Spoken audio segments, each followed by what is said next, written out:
There's a good chance there will be many, many questions, and so if your question doesn't get answered today or in the next several days, keep your questions in a safe place, keep showing up, keep asking them, and eventually I'm sure you'll get them answered. So let's take a few moments to generate positive motivation for participating in this session. So we're really fortunate for many reasons, having this precious human life and all the conditions outside and inside ourselves to be able to learn the Dharma.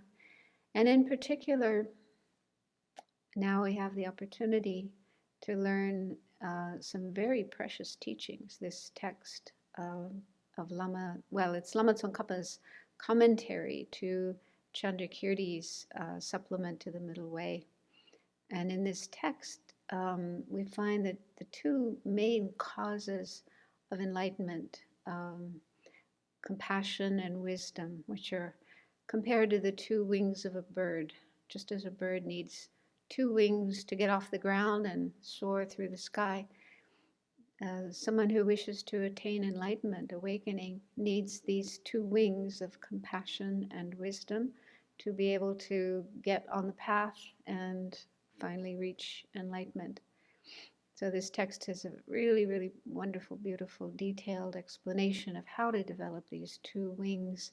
So we're really fortunate to have the chance to learn these teachings, and let's do it with the wish to benefit all living beings, to help them become free of suffering and the causes of suffering, help them to have happiness and the causes of happiness, and help them eventually, ultimately, reach the highest state of enlightenment. Okay, so I thought to start this afternoon by going over some of the main points that Geshe Yeshi spoke about this morning, because some of you might be new to this text and unfamiliar with the material. So I just thought to do a review of that, and then hopefully there'll be some time for questions at the end. So I sent, or rather, Sravasti Abbey office sent a file of a PDF that contains just some, it's actually like a slideshow, to some of the main points, if you can follow along with that.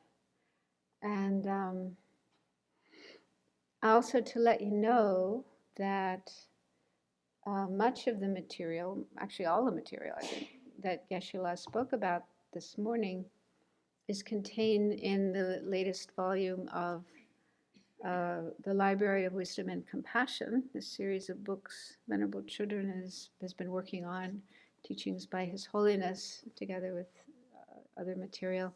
So this volume is called In Praise of Great Compassion. And chapter 6 of this book is all about these first few verses of Chandrakirti's text, supplement to the Middle Way. So if you felt lost this morning or you just want more information, then this is highly recommended. And I'll read a few bits from it today just to clarify a few of the points.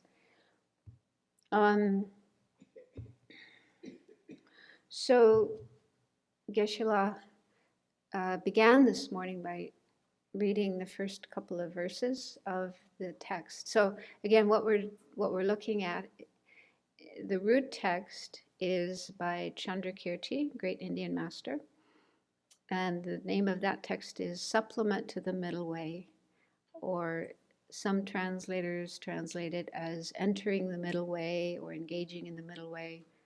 But here it's called a Supplement to the Middle Way.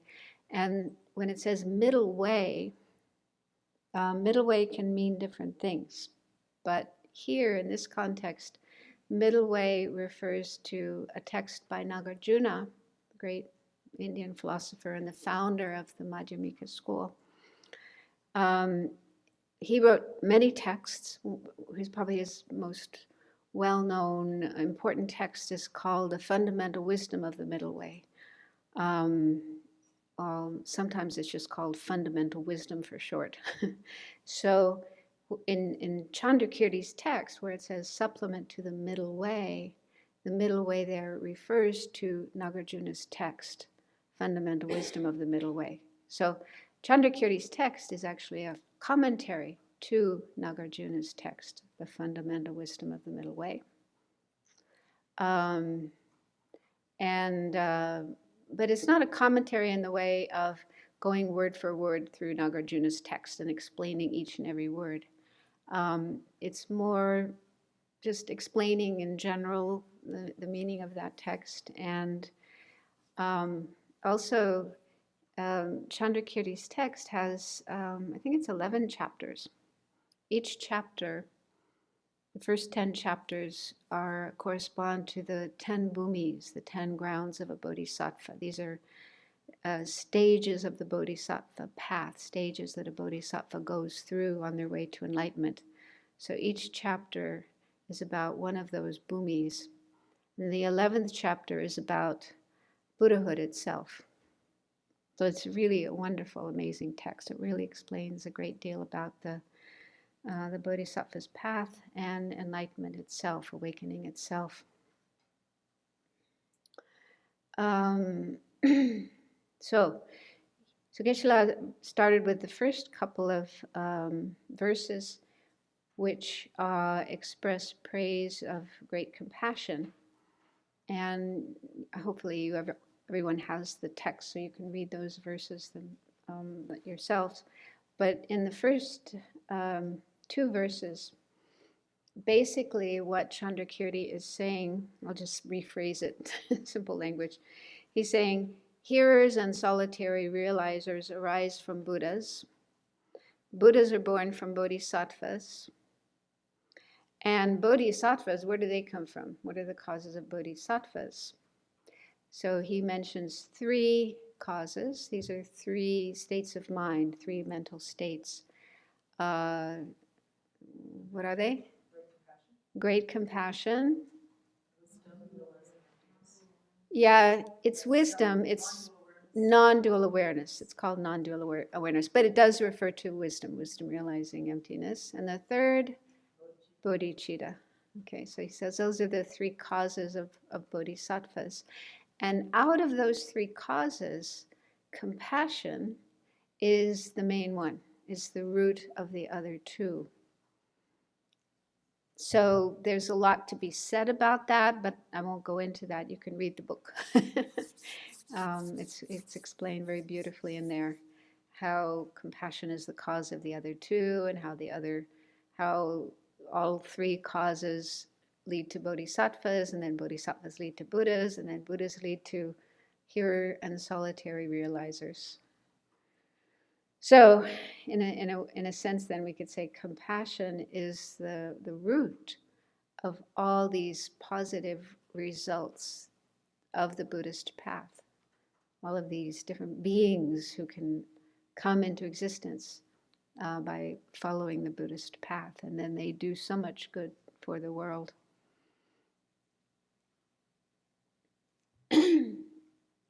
And then Geshe went on to talk about the 3 types of compassion.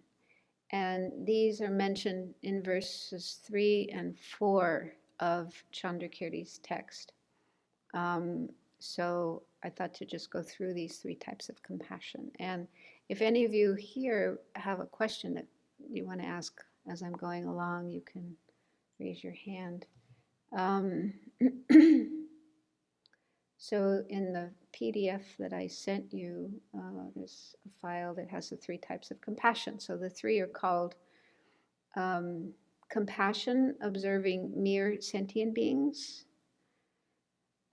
The second is compassion observing phenomena. And the third is compassion observing the unapprehendable. So we'll go through these one by one and just look at what they are and what differentiates them one from the other.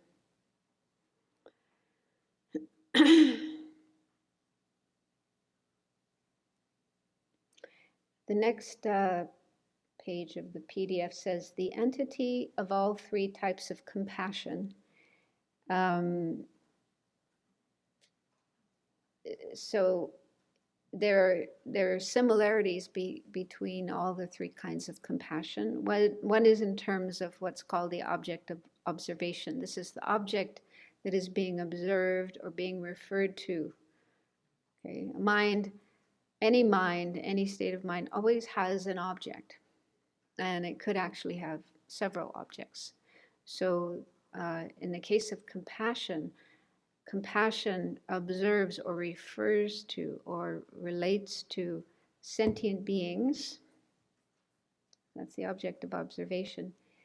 And then the subjective aspect of compassion, what compassion is all about, what is compassion thinking or feeling in relation to sentient beings.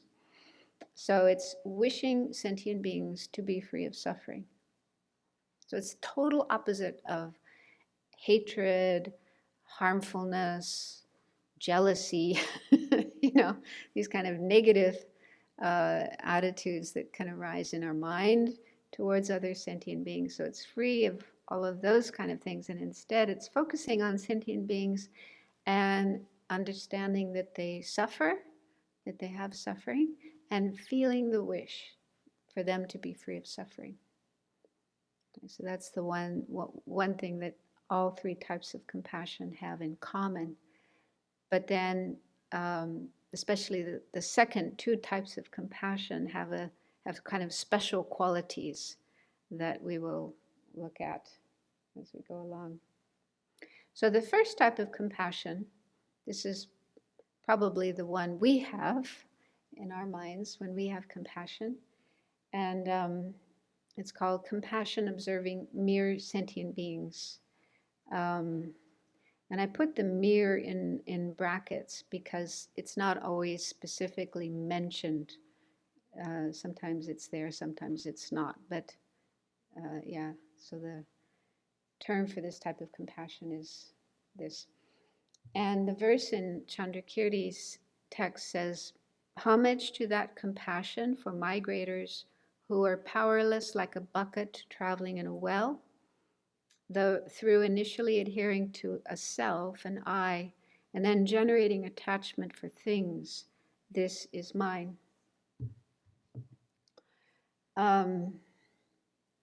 So sentient beings are in samsara, cyclic existence. We experience many different kinds of suffering, and all these sufferings and our very existence in samsara is said to be rooted in ignorance, specifically ignorance grasping at things as truly existing or inherently existing. And so we all have within our minds innately, instinctively, this grasping at an I, an inherently existing, truly existing, objectively existing I, this feeling of I. So we're born with that. It's not something we learned from our parents or teachers or anybody else. We brought it with us from past lives. It's always been there in our mind. It doesn't really have a beginning, a source. And so we have this grasping at a self or an I, and then on top of that, we also have this other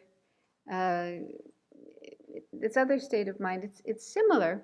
It's actually the same kind of mind, but it's grasping more at an I in the role of mine, in the role of an owner. So based on a sense of an I, when we observe things that we have attachment to, like our body, our hands, our legs, our eyes, our things, okay, whatever it is we regard as mine, my possessions, then there's this sense of an I as the owner of these things. Okay, we have the attachment to those things as well, yes, but what's mainly being talked about here is the sense of mine, or maybe it's sometimes better to say my rather than mine, because mine tends to refer more to the object, but it's my, the I who owns the computer, the body, the people in our lives, and so on. So this goes back to the Buddha. The Buddha himself spoke about this, these kind of attitudes of I and mine, I and mine. There's somewhat different aspects of our sense of self. So these are the troublemakers. These are the number one troublemakers in our mind. On the basis of having these attitudes, then all the other afflictions arise. Attachment, grasping, clinging, aversion, hatred, aggressiveness, and jealousy, and so forth. So they're all based on this belief in an I and a mine. And then, as a result, he says they're sentient beings. That includes us too. We have to see ourselves in this situation. We're like a bucket in a well. Geshe was using the analogy of a water wheel. I think that might be a more exact translation of the term, but it's something we probably, I don't know if we have such things in the West. It sounds like a kind of, if you imagine a Ferris wheel, right? That kind of thing with little buckets on a wheel, and then it somehow goes down into the water and then pulls up the water, one bucket after another. So it's more like that kind of thing. They may have had things like that in the past in Europe. I don't know, but yeah, that's what is actually being talked about here.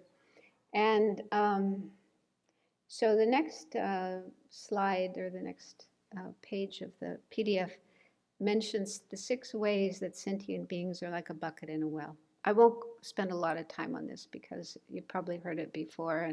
But anyway, it's a really wonderful way of meditating on the suffering of sentient beings, how the situation that we and other sentient beings are in samsara, so that we, like for ourselves, we need to generate the determination to be free of samsara, get ourselves out of samsara, and then looking around and seeing that others are in this situation too, then we generate compassion. So this is actually a really good way of generating compassion for sentient beings. So the 6 ways, the first way, number 1, we are bound by afflictive emotions and karma. So that's the meaning of being in samsara. We are stuck, we are imprisoned, we are caught up by or tied up by afflictions, afflictive emotions, greed, hatred, ignorance, and karma. So in this way, we're similar to the bucket or buckets, whichever you prefer, that are tied to the wheel or tied to the pulley and not free. So the buckets don't have any choice. They just have to keep going up and down, up and down, up and down in the well.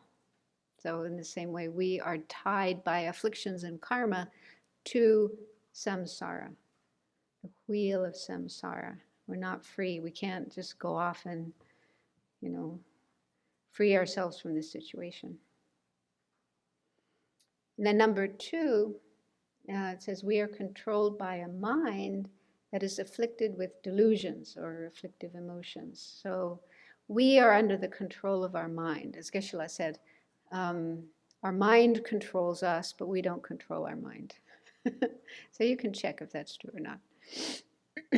So, for example, thoughts come up, feelings come up, and we just, most people probably just get totally caught up in and carried away with these thoughts and emotions, and we find ourselves getting angry, getting fearful, anxious, depressed, crazy with attachment, desire.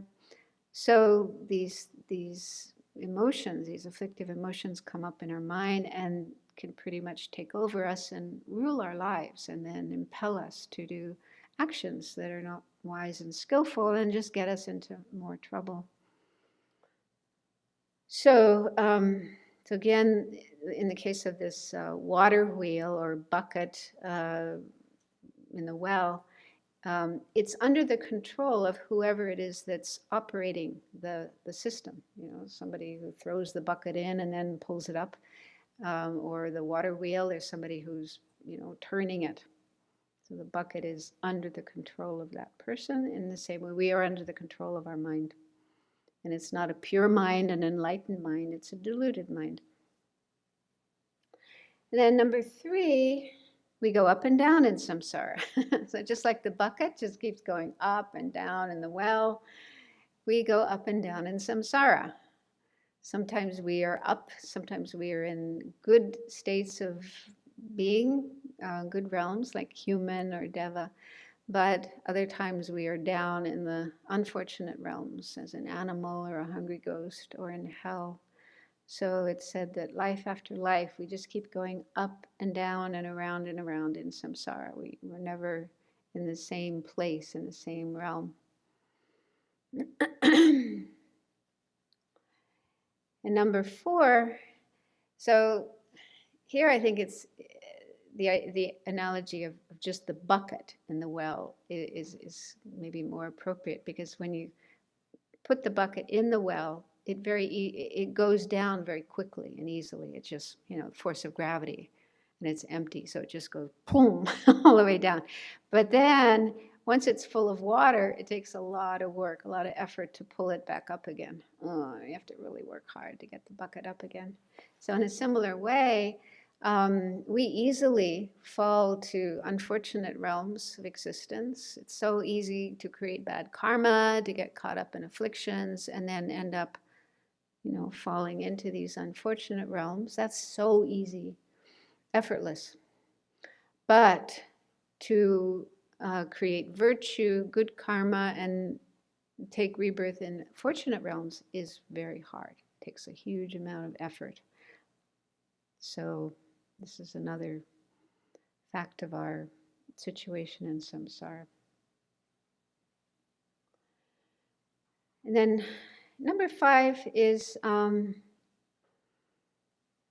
it's about the 12 links, which is a whole other teaching, but we don't have time to go into all of that. But it says there's no definite order in the 3 groups of the 12 links.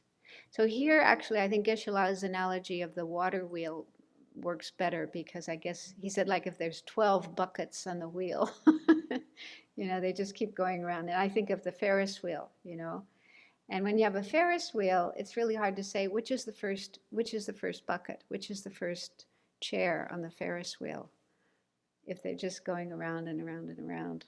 Yeah, it's hard to say this is the first one.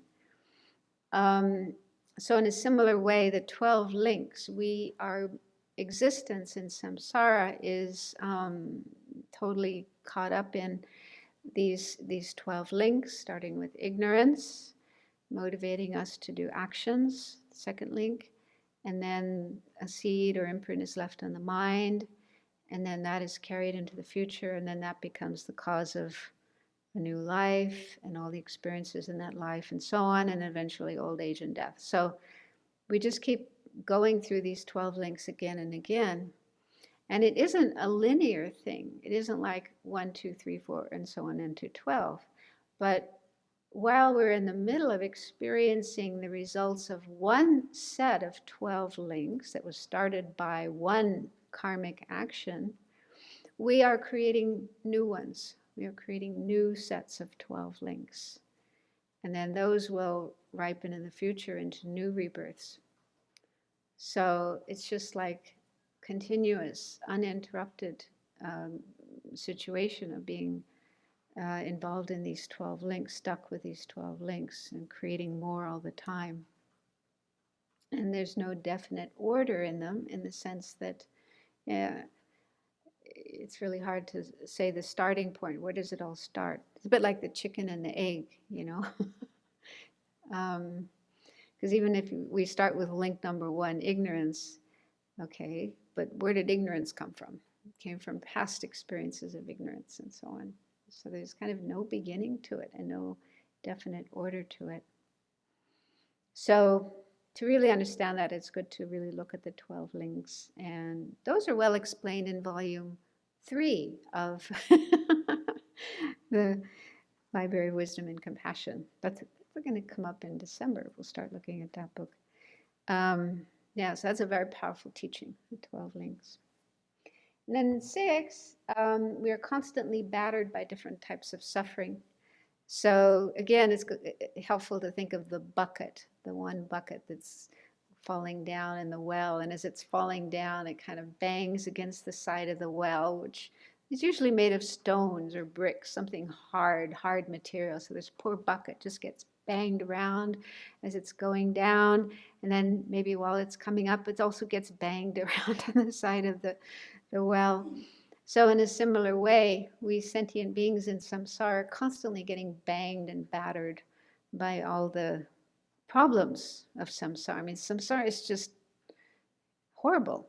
There's just so many problems in samsara. And, we hardly go a day without experiencing some kind of problems. And even one problem ends, sooner or later another one comes. So we're just constantly getting banged and battered by all the different sufferings of samsara. So that's just a quick look at those 6. But yeah, it's a really good meditation to do to generate compassion. So that's why Chandrakirti talks about this, and Lama Tsongkhapa elaborates on it.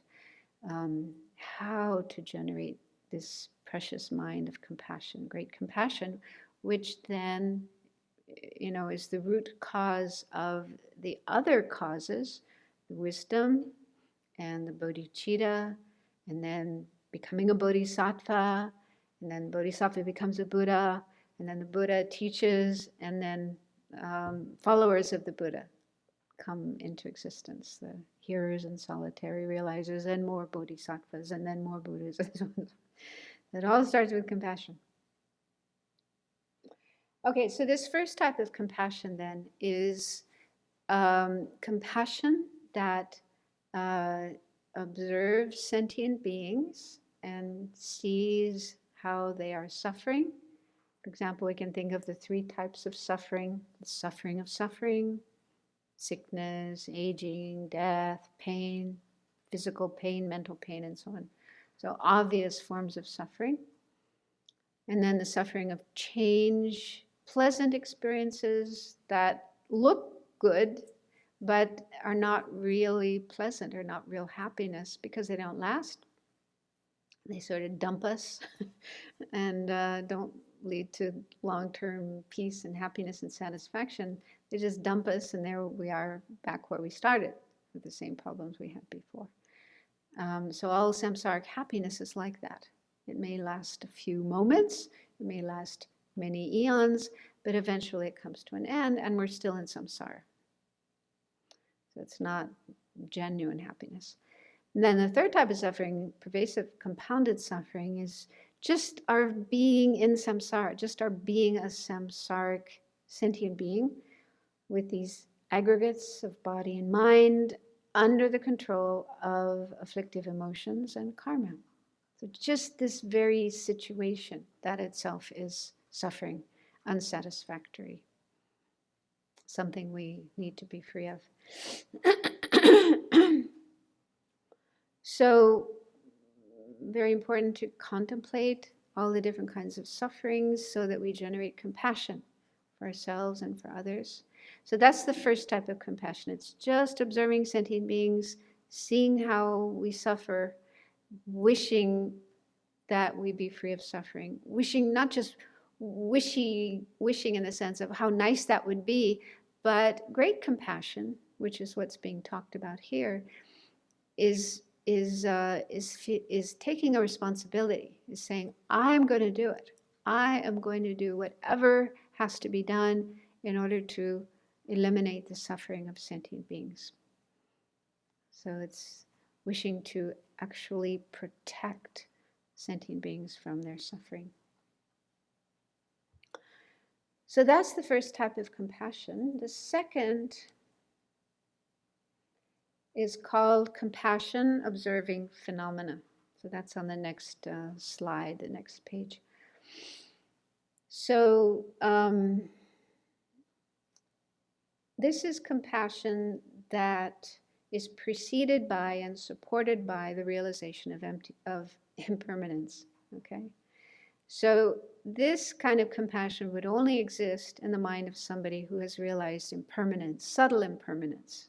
Subtle impermanence means that things are changing every moment. They don't remain the same. They don't stay the same for even one moment. There's just constant change happening in the smallest unit of time. And this is true for all physical things, material things, true for our mind, true for ourself, our own self or I. So all impermanent phenomena, all conditioned phenomena, all compounded phenomena have this characteristic of being impermanent. So, so this is an important realization, something we need to meditate on and come to a realization of. So somebody who has gained that realization, who has that wisdom, it's not just an intellectual, oh yeah, I know everything's changing, but it's an actual experience. You actually know directly that things are changing all the time. So then, when that person observes sentient beings and sees their suffering, their compassion for sentient beings is conjoined with or supported by this realization of impermanence. So Geshe Yeshi this morning said, when this person looks at sentient beings, they appear permanent. The person sees sentient beings as changing all the time, momentarily, not remaining the same from one moment to the next. And so this awareness of or wisdom of impermanence will influence their compassion, probably enhances it. You probably feel much greater compassion for them. But it's still compassion, wishing sentient beings to be free of suffering. But that mind of compassion is influenced by this realization of impermanence.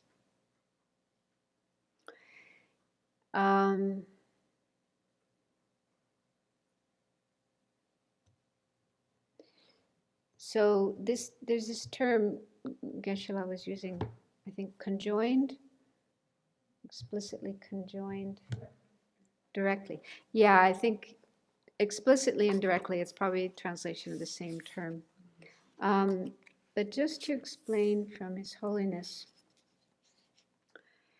this is on page 189. What does it mean to say that great compassion observes sentient beings as qualified by subtle impermanence?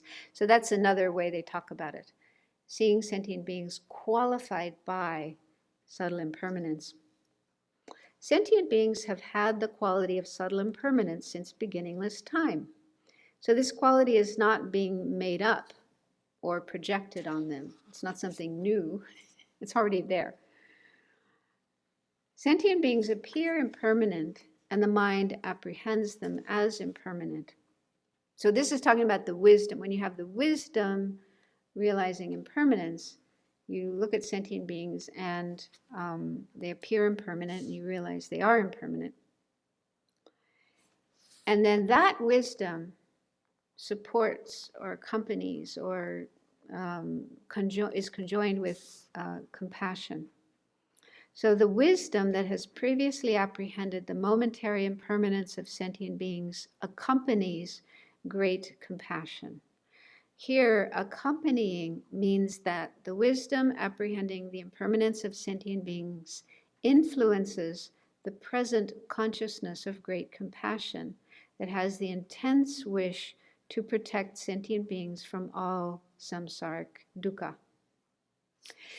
And there's different ways this is explained by different masters. How? Because there's actually two different minds. There's the wisdom of impermanence, and then there's the compassion.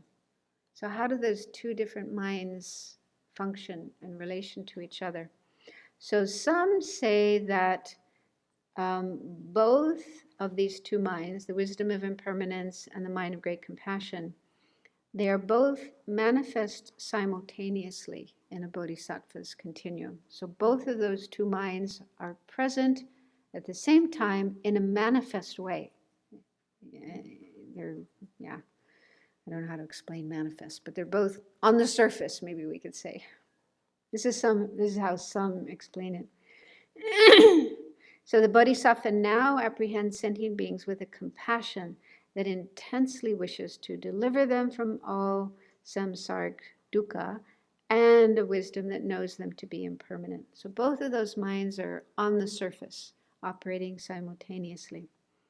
But other scholars or learned adepts have a different view. They say that the mind of great compassion is manifest, and the wisdom is a subliminal mind, is non-manifest. So it's there and it's influencing the compassion, but it's in a non-manifest way. But they're still simultaneous. There's different ways of explaining that.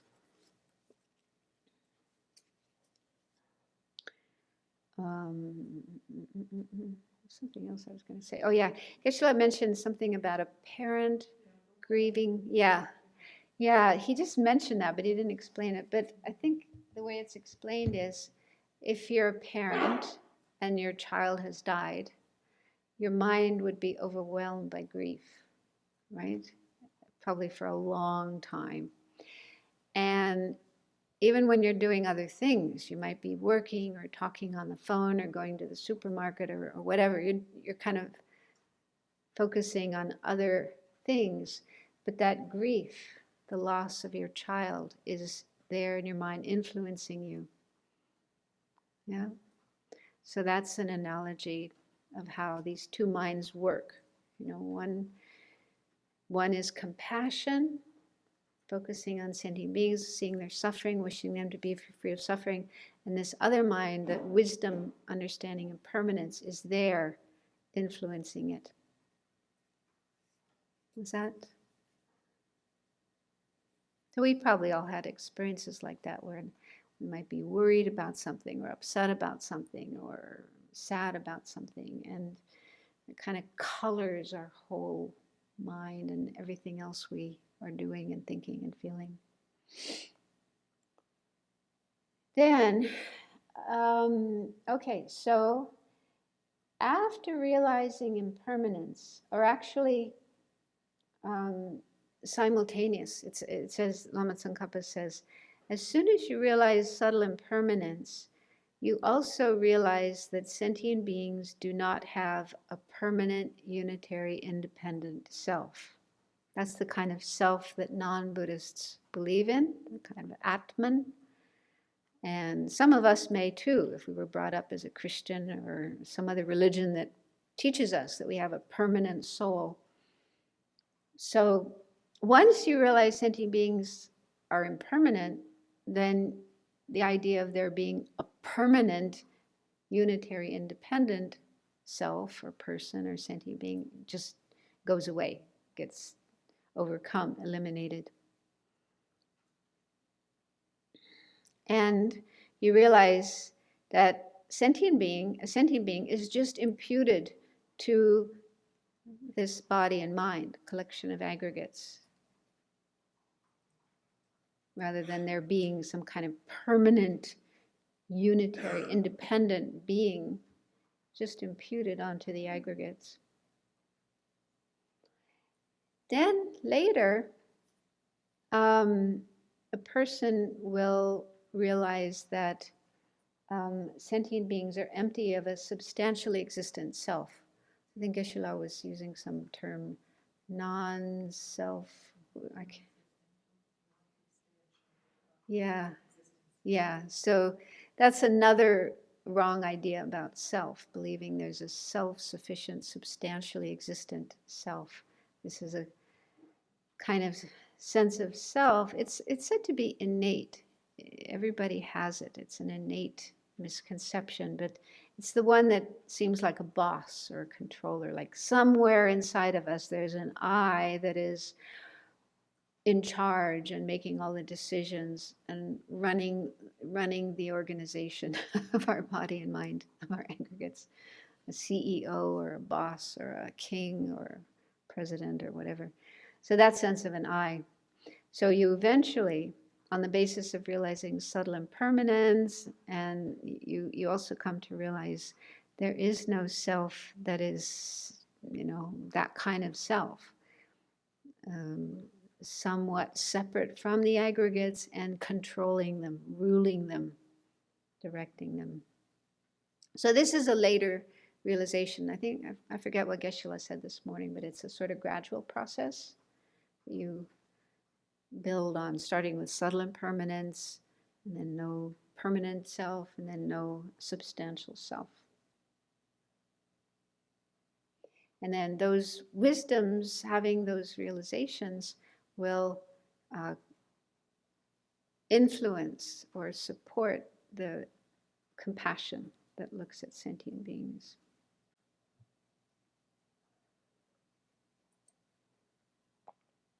Any questions so far?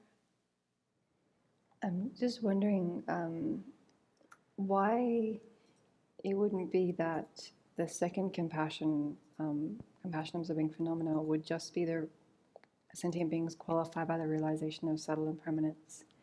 And then you would go on to the third compassion, where it would be then qualified by a lack of the various grades of selflessness. I don't know. I don't know why the compassions are explained in that way. I don't know if it came from the Buddha, if the Buddha himself explained them, or Nagarjuna. I don't know, the origin of this. But yeah, the second kind of compassion, it's a range of realizations that support the compassion, starting with subtle impermanence, going through a coarse type of selflessness. But why the demarcation is at that point, I don't know. You have to ask the Buddha or ask Chandrakirti. Anyone else heard anything about that? Yeah. I guess I'm wondering if it has to do with this of analyzing dependence and independence. If you've realized that the self is not a permanent unitary independent self, because it depends on causes and conditions, then it seems like the next step of realizing that a substantial existent self can be called to mind without depending on the aggregates. So it's like a gradation of dependence or independence, where the next step is so much of a greater leap to realize the lack of inherent existence. Yeah, and not all schools would make that leap. Like Chittamatra, even though Chittamatra is a Mahayana school, and of course they talk about generating great compassion, but they wouldn't make that third step. So I don't know if they even talk about these three kinds of compassion. Maybe they only stop with the two. So in the book here, what His Holiness says, page 191, it's just what Venerable Tsepel said. When we realize that sentient beings change moment by moment, we implicitly know that they do not have a permanent, unitary, and independent self or soul, as asserted by non-Buddhists. And if sentient beings are not independent, they must be dependent. In this case, they depend on their aggregates, the body and mind. This dependent self is not a different entity from the aggregates that compose it. Sentient beings are just designated on the collection of their impermanent aggregates. In this context, being designated just on the collection of aggregates eliminates sentient beings being separate entities from their aggregates. So sentient beings do not exist apart from their body and mind. Therefore, they are not self-sufficient, substantially existent selves. So there's sort of a progression there that one realizes these on the basis of subtle impermanence. And that kind of selflessness, the absence of a self-sufficient, substantially existent self, is common for all Buddhist schools. All would agree that sentient beings are empty of that kind of self. How does realizing that sentient beings are impermanent increase compassion? Well, I'm not there yet, so I don't know. You could say, oh, they're just going to die, No, but they're not really... that's gross impermanence, not subtle impermanence. I mean, I think I think it would really enhance your awareness of how sentient beings are so confused because they don't realize impermanence, and they're grasping, they're grasping, having so much attachment to things, thinking these things are going to give them lasting happiness, but they're not, because everything's impermanent. So I think you would see the futility of the activities that sentient beings are engaged in, trying to find happiness, trying to run away from suffering. So I think it would really enhance your compassion. It seems like from the point of view of the observer, you wouldn't even see like a sentient being as we know a sentient being. There would be nobody to like say, oh, poor them, because you just see these things and there's no cohesive sentient being there. Well, no permanent, fixed, substantially existent sentient being, but there's still sentient being labeled on this aggregates. I mean, there's still a collection of aggregates, body and mind, that's running around chasing after happiness and meeting with suffering all the time. So you still see there is a sentient being, but it's not as you saw before. So I think the more you understand the reality of things, the real nature of things, I think the more clear it becomes how we create suffering for ourselves, how we just, like crazy people who are mentally ill and banging their heads against the wall and, jumping off bridges and, just, it's all because of confusion, not seeing things as they are. That's just my understanding, how that would enhance compassion. Also have to think that it would help counteract these proclivities that we have when we do see the suffering of others to fall into that, what we call that personal distress or compassion fatigue, because we are perceiving sentient beings existing not as, appearing as they not really exist. So because I can't imagine without going into these steps, not falling into a type of despair, not falling into a type of distress, because here are these sentient beings that we see this inherently existent suffering. We see this very permanent sentient being. That this would have to be the progression. I can't imagine being able to cultivate great compassion without having this deeper understanding of how sentient beings exist. And that we ourselves would have to be somewhat working on how we exist, who are trying to generate this mental state as well. There seems to be a lot about these more subtle understandings of how things exist as we're going through this process on both sides, as ourselves and as the sentient beings. And I was thinking too that as we understand things in a more deep way, our afflictions will decrease. So that's another thing that gets in the way of compassion. We have attachment to some and aversion to others and indifference to others. So I think our own mental afflictions will decrease as we see things as impermanent and empty of substantial existence and so on. So once they are cleared away, there's more space in our mind for genuine, pure compassion and loving kindness. Yeah. So, okay, one more question and I'll go on. Yeah, Venerable Losang.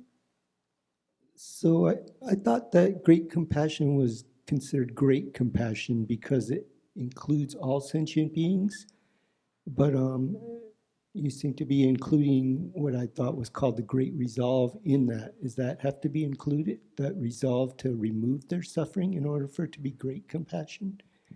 Or it just has to include all sentient beings? Well, it said that like the followers of the hearer and solitaire realize your vehicles, they generate compassion and immeasurable compassion. They generate compassion for all sentient beings. So they wish all sentient beings to be free of suffering, but they don't take that step of saying, I'm going to do it. I will take the responsibility of freeing them from suffering. So that's there's probably different ways of explaining it, but that's how I've heard it explained, that great compassion is making that extra step. Not only wishing all sentient beings to be free of suffering, but saying, I'm going to do it, making a personal kind of commitment. It's not yet the great resolve. The great resolve is the later step. That's when you say, I forget now how it goes. I was just looking this up recently, the difference between great compassion and great resolve. Yeah, I'll try to find that for next time. The great resolve then is the great resolve that even if I have to do it alone, I will remove the suffering of all. Is that Quite that? that. It also includes love. It also, love is wishing all sentient beings to be happy. So you bring compassion and then you bring love and you put those together and then you make this resolve. I am going to do whatever it takes to make sure all sentient beings are free of their suffering and the causes of suffering and have happiness and the causes of happiness. And the next step after that is bodhicitta. How am I going to do this? Becoming enlightened, becoming a Buddha. So there's kind of step-by-step progression there. Okay, now the third compassion is called compassion observing the unapprehendable. So this is compassion that is preceded and supported by the realization of emptiness, of inherent existence. So the person who has this kind of compassion is somebody who has that realization. They've realized emptiness. And so when they look at sentient beings appear empty of inherent existence. They are seen as empty of inherent existence, and then the compassion wishes to free them from their suffering.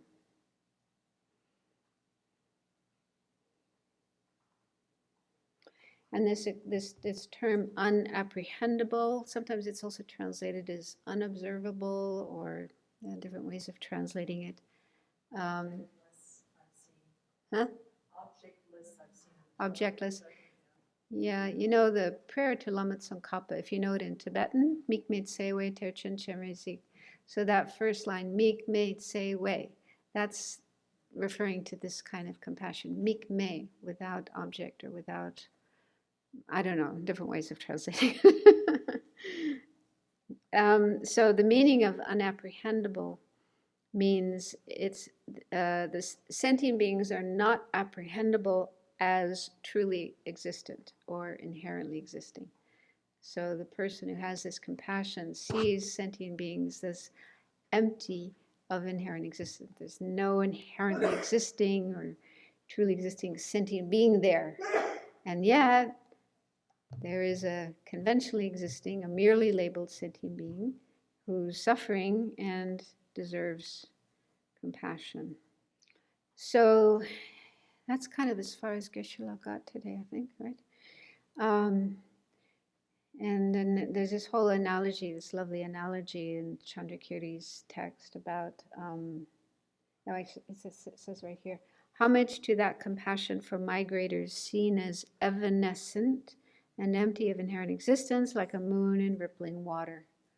So if you imagine at night, you're sitting by the side of a lake, the full moon is there in the sky and it's reflected in the lake, and the water is not still but moving a little bit by a light breeze. So seeing the moon, the reflection of the moon rippling, moving, represents sentient beings being impermanent. Not being permanent and fixed, but momentarily changing, momentarily disintegrating. So the rippling of the reflection of the moon in the water represents that. And then for the third type of compassion, it says, when the moon is reflected on the surface of the lake, it appears like the real moon. You could easily think, looking at that reflection, that it's the real moon. There's two moons. There's one up there in the sky and one there in the lake. It looks like the real moon, but it's not. So in a similar way, sentient beings appear to be real, inherently existing, truly existing, but that is not the case. They don't exist that way. So the third type of compassion sees sentient beings as being just like a reflection of something, appearing to be a real thing, but not existing that way, empty of existing that way. But maybe Geshe-la will go into that tomorrow. And then I made one last page here about relationship I don't think I've ever heard this definition before. Have you? Anyone? No. Well, there's two kinds of relationships. So, but he just gave the definition of relationship. The relationship, one is different from the other. So a relationship means two things. There's always two things that are in a relationship. So this is Buddhist philosophy. Apparently it's Dignaga and Dharmakirti. So they say there are these two kinds of relationships, but in both of them, the two things have to be different, two different things. And when one is eliminated or refuted by valid cognition, the other is also eliminated. So if that is true, those two criteria are true, then those two things have a relationship. So forget about, human relationships. This isn't talking about human relationships, but relationships between phenomena. So in Daniel Perdue's book called Debate in Tibetan Buddhism, page 617, he explains these two kinds of relationships. So the first one, phenomena related as same essence, or they can also say same nature. And an example of this would be an instance related to its generalities. For example, a clay pot to functioning things. So if you have a category, generality of phenomena, and then an instance of that, those two are said to have that kind of relationship of same essence. So a clay pot related to functioning things, in the sense that if functioning things are eliminated, there's no instances. If the generality is eliminated, there's no instance. But does it work the other way? No. You can eliminate clay pots, but you still have functioning things. So it's a one-way. That is a one-way relationship. But there's other cases of two things that are one nature, like ultimate truth and conventional truth. The ultimate truth and the conventional truth of an object, those are said to be one nature. They have a relationship of one nature. They arise together, they abide together, they cease together. And there I think, if one is eliminated, the other would be eliminated, both ways. But anyway, I'm just saying, this is coming from Dharmakirti and Dignaga. And the second kind of relationship is phenomena related as arisen from that. And this would be, for example, an effect arisen from cause, causal relationship. So here again, it's a one-way relationship.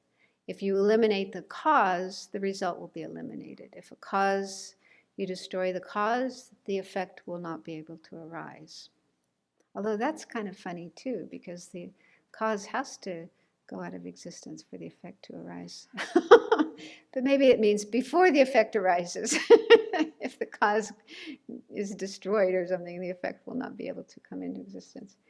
But I don't think it works the other way around. By eliminating the effect, you eliminate the cause. I don't think that works. Anyway, I don't know that much about it, but I just wanted to kind of pull this out. But they do talk about this a lot in the philosophical text. They talk about these two kinds of relationships. So if you want to say there's a relationship between two phenomena, it has to be one or the other of these. So at the beginning of the teaching this morning, I was trying to figure out where we were in the text, and I missed the beginning. And I'm not sure, I was wondering, where did this come up when he was teaching today? I missed that completely. It came up kind of early. He was talking about, the first few verses, where he's talking about bodhisattvas coming from these three causes of compassion, non-dual awareness, and bodhicitta. And I missed something. He said something about dull faculty bodhisattvas. Did somebody? Yeah, but what did he say about them? It was too fast. Yeah, that actually comes into the text. It says that the order of realization. Do you realize compassion first, or do you realize non-dual awareness first? Yeah, that isn't specific. So in some cases, it's a dull faculty, but that shouldn't be taken as a put down, a denigration. Just not as sharp somehow.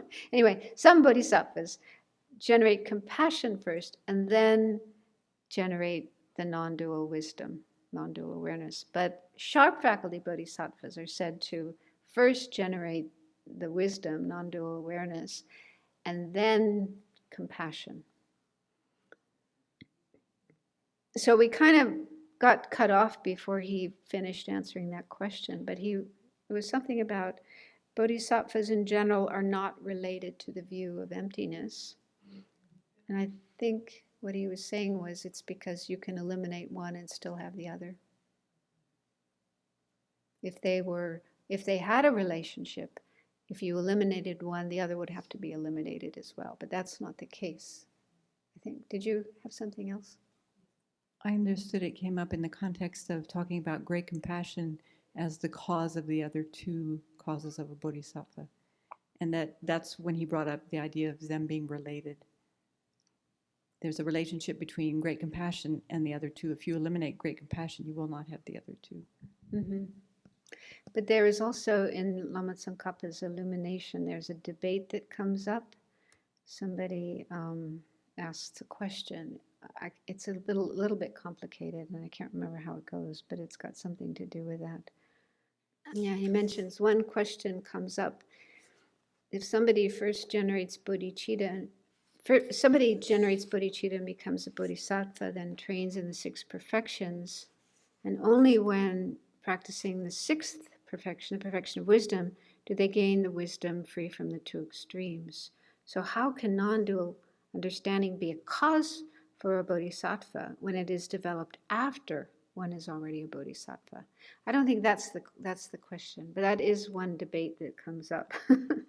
So Chandrakirti, or at least Lama Tsongkhapa, explains that non-dual wisdom here doesn't necessarily refer to the direct realization of emptiness. It can refer just to the initial inferential realization of emptiness, which can occur before you generate compassion, before you generate bodhicitta. You can have that initial conceptual inferential realization of emptiness. So there's no contradiction to say that can arise before you become a bodhisattva. That can be a cause of being a bodhisattva. Does that make sense? But yeah, there was another.